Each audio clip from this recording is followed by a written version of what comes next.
కూటమి ప్రభుత్వం అధికారంలోకి వచ్చిన తర్వాత తన పదవిని అవమానించిందని గుంటూరు నగర మేయర్ కావటి మనోహర్ నాయుడు కన్నెర చేశారు. సంపత్ నగర్లోని క్యాంపు కార్యాలయంలో శనివారం కావటి మాట్లాడారు.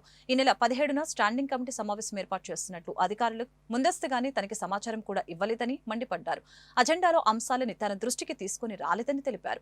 రాష్ట్రంలో మంత్రి లోకేష్ నాయకత్వంలో రెడ్ బుక్ రాజ్యాంగం నడుస్తుందని, వైసీపీని నిర్వీర్యం చేయడానికి ప్రయత్నం చేస్తున్నారని ఫైర్ అయ్యారు. అధికారంతో పాటు అధికారులు ఎమ్మెల్యేల చేతిలో ఉన్నారు కాబట్టి వైసీపీ ఎంత అభివృద్ధి చేసిందో చూసుకోవాలని హితో పలికారు. కులం, మతం, ప్రాంతం చూడకుండా తమ పార్టీ అధినేత జగన్మోహన్ రెడ్డి సంక్షేమ పథకాలు అందించారని గుర్తు చేశారు. స్టాండింగ్ కమిటీ సమావేశం పెట్టారు రేపు సోమవారం. అంటే ఈరోజు 15వ తారీఖు, రేపు 16, ఎల్లుండు 17వ తారీఖు స్టాండింగ్ కమిటీ సమావేశం పెట్టారు. అంటే ఎంత రాజకీయాలు ఈ విధంగా ఉంటాయా, ఈ విధంగా అధికారులు వ్యవహరించవచ్చా, ఈ విధంగా తెలుగుదేశం ప్రభుత్వం వచ్చిన తర్వాత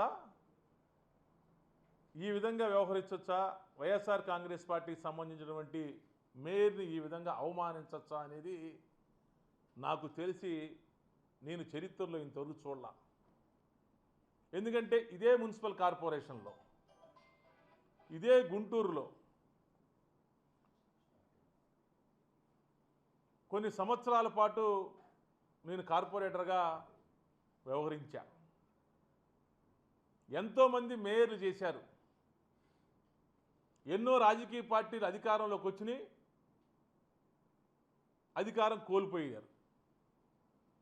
కానీ ఈ విధమైనటువంటి అవమానం, ఈ విధమైనటువంటి పరాభవం గుంటూరు మున్సిపాలిటీ ఏర్పడిన దగ్గర నుంచి కానీ, లేదా కార్పొరేషన్ అయిన తర్వాత నుంచి కానీ, లేకపోతే నాకు తెలిసి సాక్షాత్తు ఈ ఉమ్మడి ఆంధ్ర రాష్ట్రంలో కూడా ఈ విధమైనటువంటి అవమానం ఏ ఒక్క మేయర్కి కూడా ఉండదు అనేటటువంటి మాట ఇది వాస్తవం, ఇది అక్షర సత్యం అని చెప్పి చెప్తా ఉన్నా.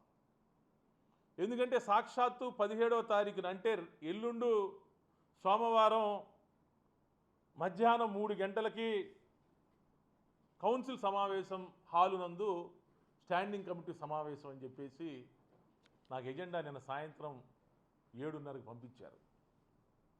అంటే ఈరోజు శనివారం, రేపు వర్కింగ్ డే కాదు, ఆదివారం, ఇంక ఎల్లుండు సమావేశం.